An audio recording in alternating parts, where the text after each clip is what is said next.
Hello there. This is Dr. Susan Guitar, your lecturer in trauma and trauma therapy. Lecture 4, Signs and Symptoms of Trauma. Last time, when we were discussing the signs and symptoms of trauma, we did part 1 of our video.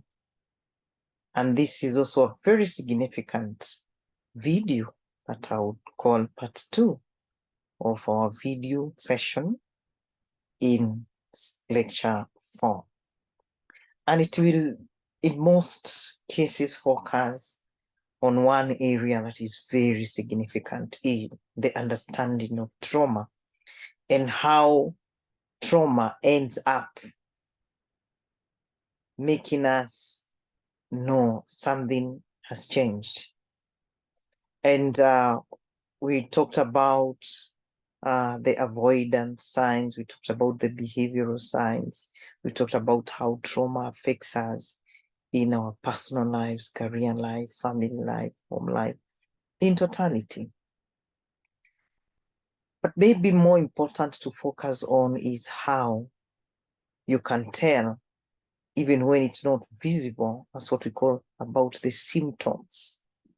It's something you cannot touch, you cannot see, but underlying something has changed.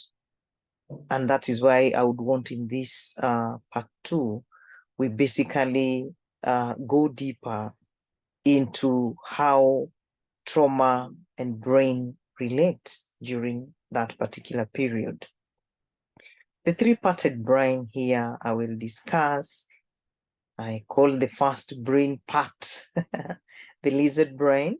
I like to also call it the animal brain, or the brainstem, or the cerebellum. And in the discussion of stress, traumatic stress, in situations of crisis, situations of emergency, the autopilot brain marked in red is very, very active at that time. And so, because it is either a fight or a flight mode way of brain functioning, when it comes to trauma, we talk about freezing. So in normal stress, normal emergency, you will have mostly fight and flight. But when we mention a traumatic experience, the individual freezes. And the freezing here does not refer to anything else. It refers to the freezing or the numbing of the brain functioning. And so when a traumatic incident happens, you may find somebody has numbed from the whole event, but they seem not to be feeling anything at that time. They feel like they are not thinking about anything at that time. And they could be in shock. They could be in denial. This is not all happening to me. And I like to give examples with myself because very many people in this world have gone through traumatic incidences.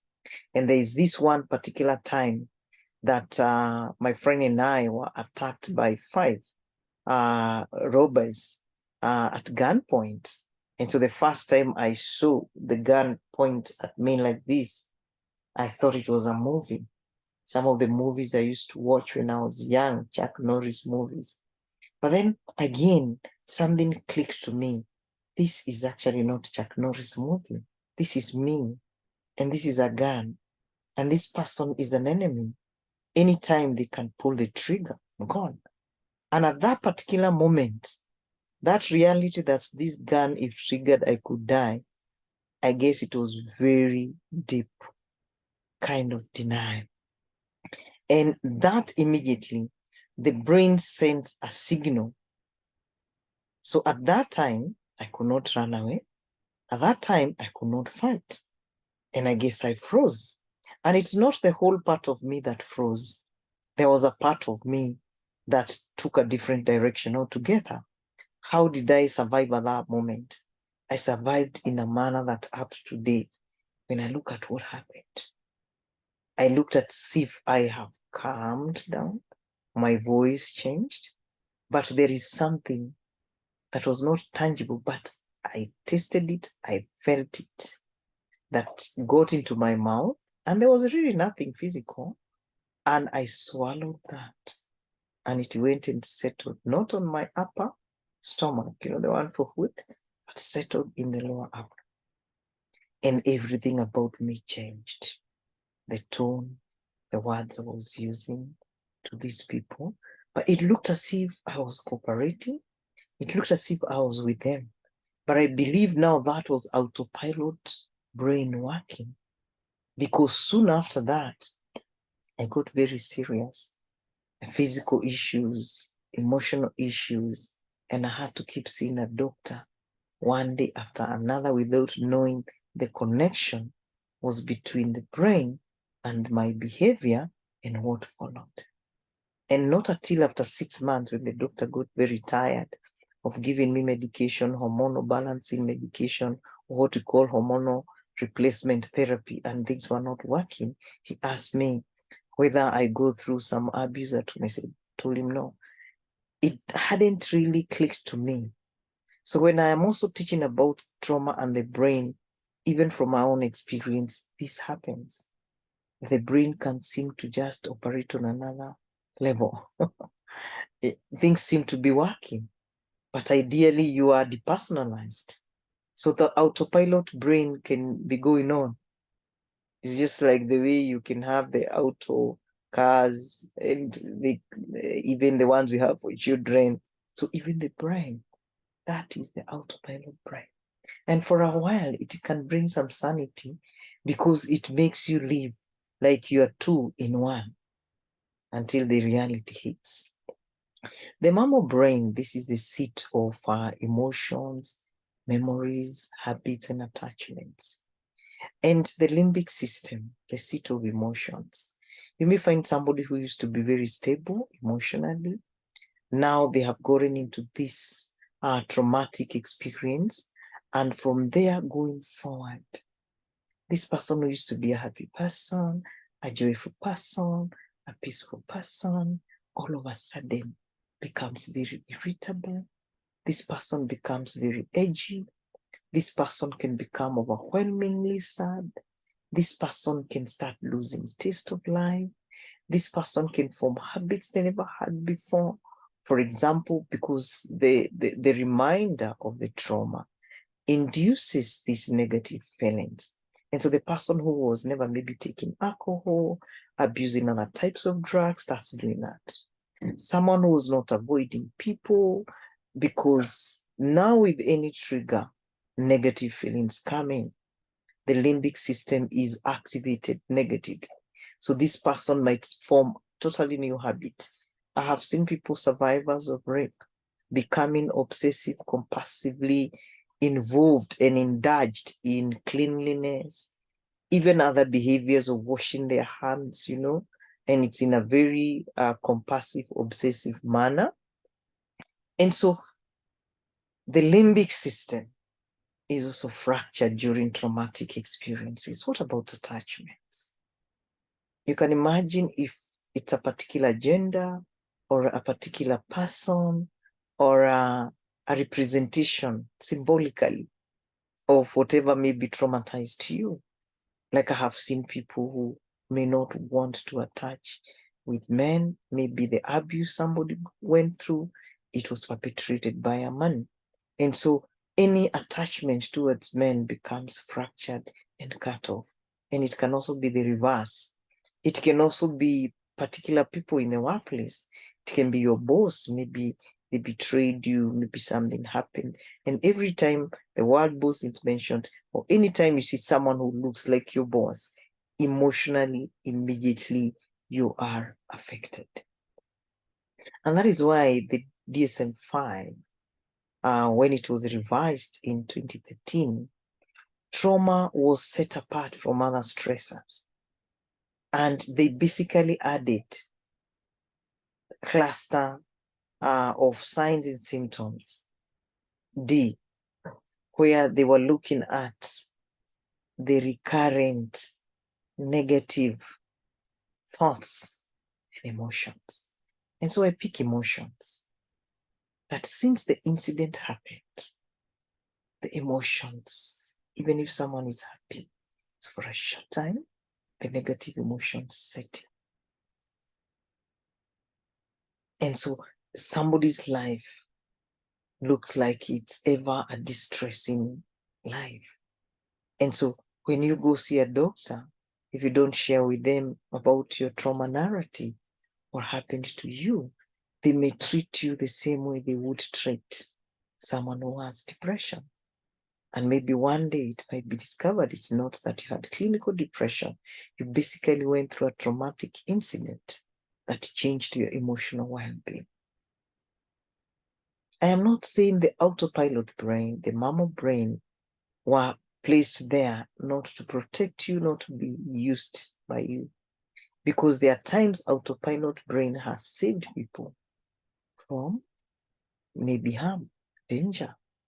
Because the autopilot brain, when it reacts very fast, for some people, they're able to avoid maybe an accident with their car. They're able to instinctively sense danger ahead, and they can divert whatever is going on, even quickly. Maybe when water falls from maybe a boiling pot, you may find yourself jerking very fast and the water poured down.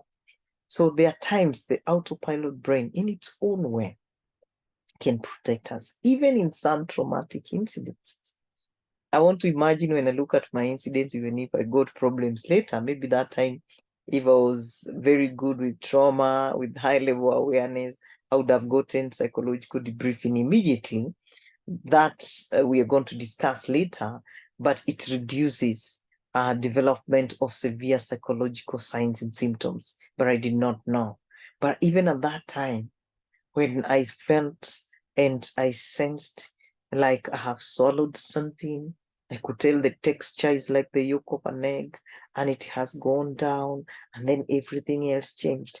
That was the autopilot brain's way of protecting me from the reality that these are firemen, only two ladies, and they are all armed, they are hooded, you can't even tell who exactly they may be. They are speaking in a language that you cannot identify, especially when we identify here in Africa with their ethnic groups.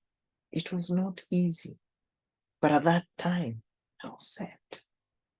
And now we do have the neocortex brain, the human brain, the part of the brain that sets us apart from all the animals in the world.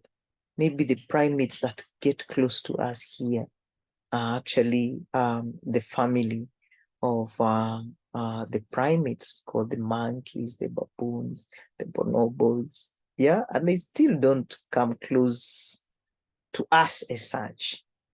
So the human brain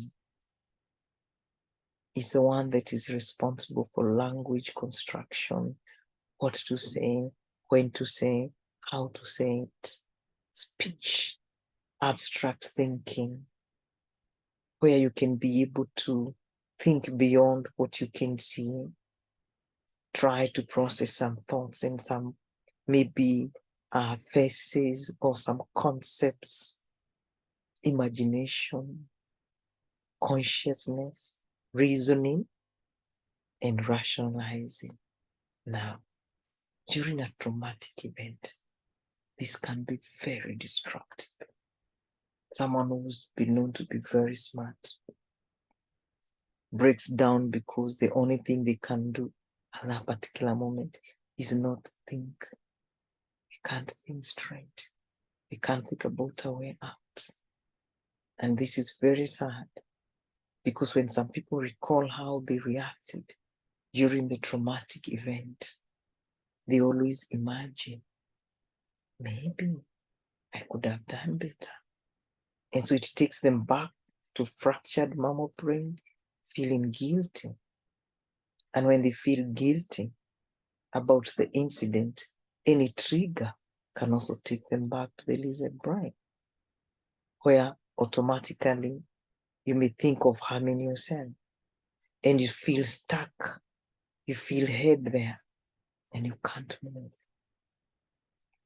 And so it's very, very important to know that the normal functioning and operation, especially in this higher order thinking, if somebody, even our children, even our teenagers in schools, even the young adults in colleges. Sometimes you may find someone who used to be very organized, someone who used to reason very well, someone who used to be very creative. They were good in decision making, they were good in problem solving, but following a traumatic incident, this person has totally changed. And to some extent, you may have people having memory loss. They cannot remember very significant aspects of the traumatic incident. And this is a bit frustrating because you feel like you're trapped in your own body, trapped in your own brain. You feel helpless. You can't move on. You can't understand what happened to me. I used to have very good concentration. I used to have very good attention. What happened to me? The brain was fractured. So very, very important that we be able to understand this part of our brain that is fractured highly by traumatic incidences. Now, remember I talked about the brain being fractured, whether it's for a child, whether it is for an adult, a teenager, a young adult. And if you can remember when I talked about personal trauma in our lecture 3, conducting your own inventory of trauma incidences, we were looking basically at different developmental stages. If somebody went through a traumatic incident, what is likely to happen? Now look at the brain that is supposed to develop normally. What happens right now? So that we can be able to understand ourselves if traumatic incidents happen in our lives. Those of us who are already counselors, those of us who are planning to work with traumatized populations, you can be able to make sense of what we are discussing right now. Trauma and brain development. Very hidden symptom. Sometimes you see signs of somebody behaving this way, but the symptoms are subtle. Because even the changes in our brain, unless we behave in a certain way, some people may not pick exactly what happened or what's going on. This is the same brain I have brought here with different, of course, names. Like when you talk about reptilian brain, that's what you talk about. A lizard is a reptile, right? The limbic system here, it is the emotional brain. We have the neocortex, the thinking brain. And so if you look at our normal way of surviving and developing, if you look at the first triangle or pyramid, it is upside down. A typical development, you will find when you are normal in terms of functioning in your brain, your cognition is high notch, and you can think logically, you can reason, you can problem solve, you can decide with all options taken into consideration. You have a systematic way of maybe handling things. You can process information in a very functional way to arrive at a very good conclusion. Highest level. Socio-emotional can follow. And we need to attach with other people. We are not an island. We need to live with other people in harmony. Family, work, social. But you may find now these two going hand in hand. You become a fearful person, someone who is full of anxiety. You don't trust people, so you withdraw. I remember I used to see people with black or even a cape, and if I cannot like make out a face, like now dark people, and because I could also tell the way these people are talking were young people, I would go and see young people everywhere, even in the gas station, and I'm thinking maybe these are the ones who harassed us, these are the ones who took our money and our property. So you feel like you're detached from these people. Yet it's because the trauma changed the way of thinking. So you became irrational and you start operating at that level. Then we have the regulation, talk about regulation. It's very key that whatever happens to us, whether it's a thought level, especially emotional also, is there some balance that is happening? Emotional intelligence is there. So you find in the real sense at the end of the day, what now becomes a very, very important to someone who typically develops is that survival is the most limited or deactivated. You're not living for survival. You're not operating on the autopilot brain, because that's where now at survival mode, survival for the fittest, where most animals use just to survive in the jungle. So you can imagine beyond trauma that somebody's brain is fractured and all that they are doing is to survive in this life. It can be very distressing. But living a day after the trauma, it's by the grace of God, or what people may say, a higher power. It's like every day you've lost hope. Every day you lost direction because your brain is not balanced anymore. You're just surviving. You're no longer living. Or since then, you live on that numbing mode. Or since that time, you're always hyper aroused. You're always hyper stressed, waiting for anything to happen. Tell me, when will that kind of a person be organized? When will that kind of a person be logical, plan their lives? So if you look at developmental trauma now, that's why for me I tell people I really worry about children.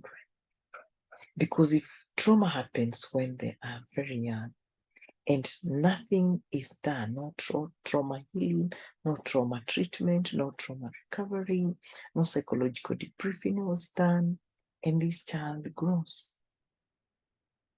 And if trauma is not processed, unless they are taken through some practices like we are going to discuss later in our lectures, our follow-up lectures, like mindfulness, or those who know about meditation, those who know about the biofeedback relaxation method. But it's good to be trauma focused, because when it's trauma focused, then it targets that trauma. And so the reverse now happens, such that what takes the biggest chunk of the brain's development and functioning is survival. As you can see, a typical development or a normal development, survival is small. But when it comes to developmental trauma now, you are able to survive. Connect these two and you can see. And so the pyramid has turned. And so what takes the biggest chunk of your brain is to survive. You keep fighting to regulate your emotions. Keep fighting to bring a balance in your life. You are ever on that alert mode. Today, I know I'll go to the workplace. I know I'll get into loggerheads with my boss. I know I will collide with my colleagues. I know there'll be nothing good enough for me. And so you keep regulating even the way you navigate life, the way you think, and you don't seem to get like a breakthrough. Then the social and emotional, of course, also diminishes. And then your cognition diminishes completely. And so if your cognition, the thinking brain, is highly fractured, that is why sometimes we have seen people totally change. There are people who have totally have had their speech impaired, their hearing impaired, their taste buds impaired. Think about all the five senses, touch. And now we come to the way we think. And so always the first thing you thought the minute you're traumatized, like the fear of death, thinking you're going to die sticks. And so every day you're like writing away that you might die.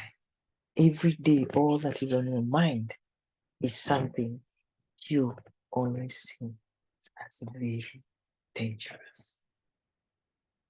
You are ever on that alert mode. You are ever withdrawing from people. You are ever emotionally weak or damaged. You are ever fighting for balance. You are ever on survival mode. And the worst that happens is that when your developmental trauma pyramid looks like this, many other areas of an individual's life is affected. And so even if I'm going to end this session today talking specifically about the brain and the trauma, I would like to let you know, as a counselor, it's good to know the brain gets affected during trauma, and it doesn't just get engaged to fight or take a flight. The brain freezes. And it's the work of a counselor to process, especially the information that could have been lost, information that could have been miscontrolled, information that could have been changed negatively into irrationalization during a traumatic incident. Was there exaggeration? Was there what we call generalization? Has this client developed automatic thoughts that are negative, automatic emotions that are negative, automatic understanding of relationships, withdrawal, detachment, insecure attachment, automatic response to external pressure? Thank you very much. You've been good company, and I believe you can read further, and especially if you read the brain and trauma. Thank you very much. This has been part 2 of our video, lecture 4, signs and symptoms trauma. Thank you and be blessed.